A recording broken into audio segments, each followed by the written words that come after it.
We've been told to pay our taxes. Meanwhile, we see the billionaires of this world having every loophole in the system possible.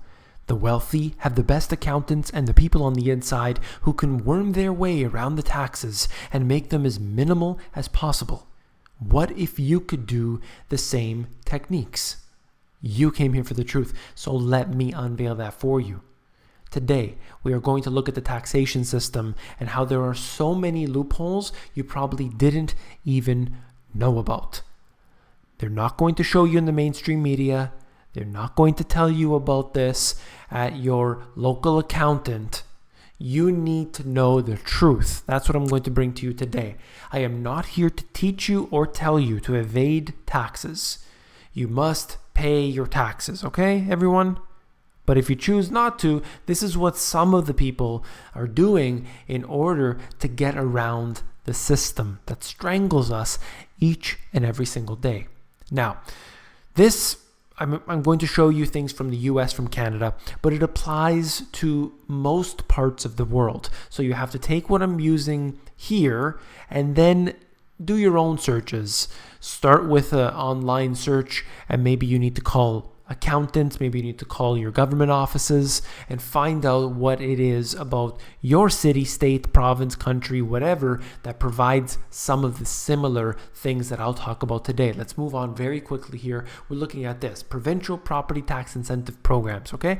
So one of the most criminal taxes that we encounter are property taxes. And those are, you think you've bought your house and everything, but you're still paying fees every single year to have that piece of land. So there are methods that you can get around that.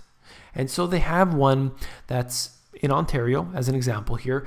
There are 3 ways to, in some cases, get 100% of your taxes back. Managed Forest Tax Incentive Program, Farm Property Class Tax Rate Program, Conservation Land Tax Incentive Program. So there are a few here, and for the most part, most people won't qualify for these.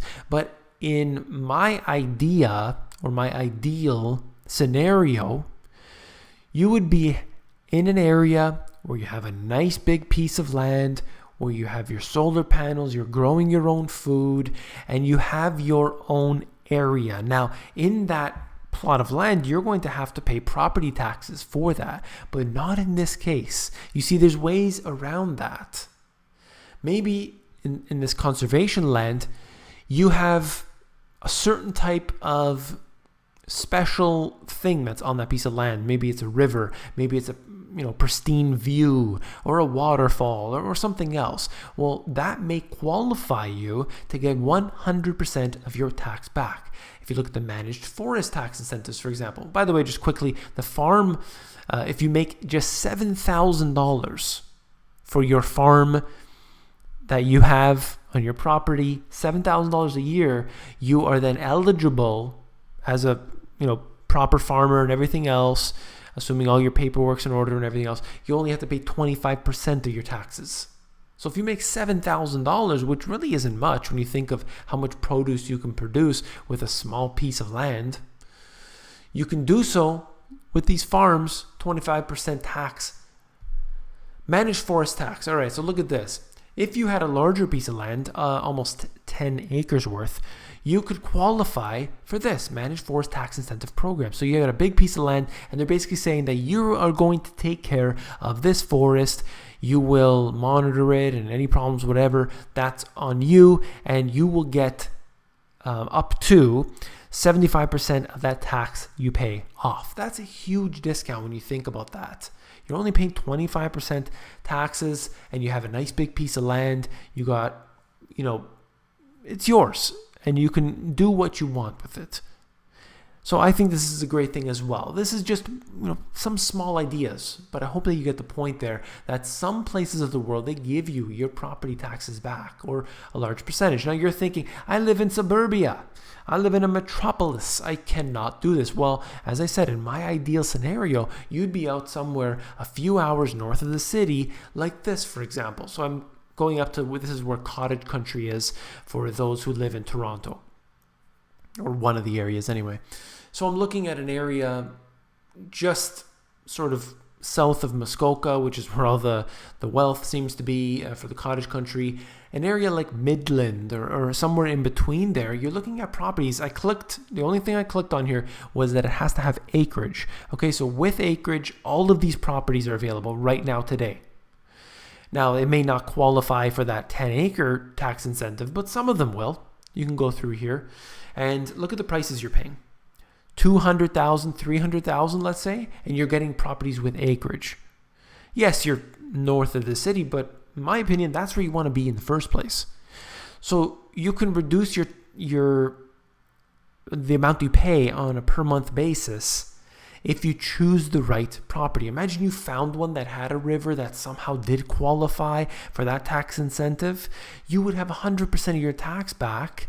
You would have a beautiful property. It's in a place that you can manage, you can take care of. You would have everything you need over there. And you're only a few hours north of the city. You can find this wherever you are. I'm sure that there are places like this that exist. So check into them for yourself, okay? Let's move on very quickly here. This is from the US now. Little known federal tax incentive for land conservation donations. Ranchers and farmers like Engel can harvest income tax savings on 100% of their annual income for 16 years. All other donors can deduct up to 50%. So there are ways around this for certain people. And, as I'll discuss in a moment, perhaps it's this next one here. Yes, it is.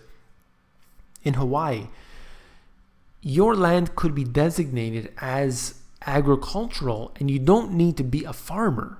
You just need to have fruit trees on it, which many of the properties do. You can have, let's say, a few chickens and a few goats or something, and they're out there, and you have them sort of fenced off, and that property, at least that section of it, is considered agricultural, and therefore you get the tax back on it. So if most of your property was used in that way, like you fenced it off in that way, you could get nearly all of your money back on your taxes, your property taxes. So look at that. That happens to be Hawaii. Just I happen to know that as an example. But this exists in more places too. Check it out. I assure you. Like I said, in the main city, big city, if you're living in a condo, unfortunately, probably not going to qualify for that. Now, what about write-offs? Most people, they work their 9-to-5 job. They don't have any tax write-offs other than the little bits that the government gives them. They're pretty much useless anyway, barely giving you anything. But if you had a small business on the side, even one that produces next to no income at all, you still have the ability to write off things on your taxes. Talk to your accountant or whoever does your taxes every year. You can do this very, very simply. Depends on where you live.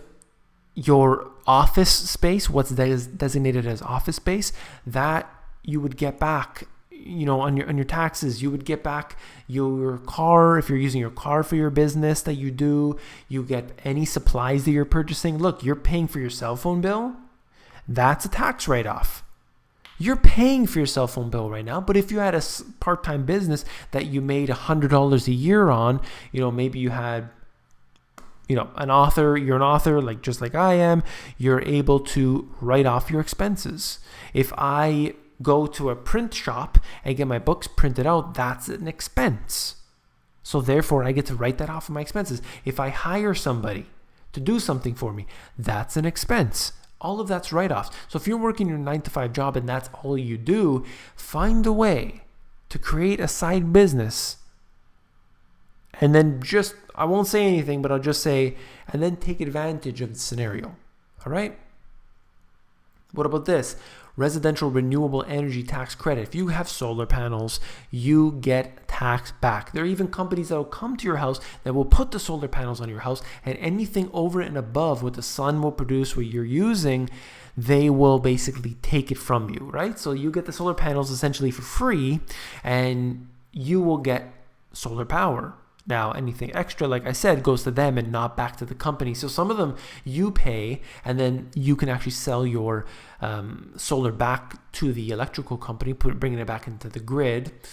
But anyway, there are tax breaks for you probably in most places now where you get money back for having solar panels. They will give you a very, very good deal on that. That connects in with this.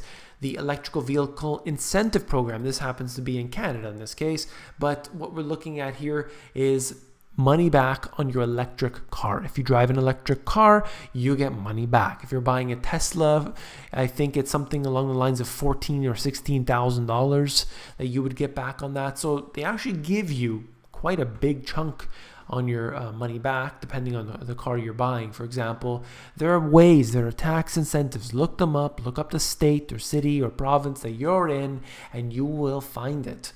And then right here, just to throw it in at the end, the IRS has the 1031 exchange. If you buy a property and you defer those earnings that you've made, if you sell it, you can defer those earnings as long as you roll that out onto a new property. That's the 1031. I talk about it in my first book, in fact.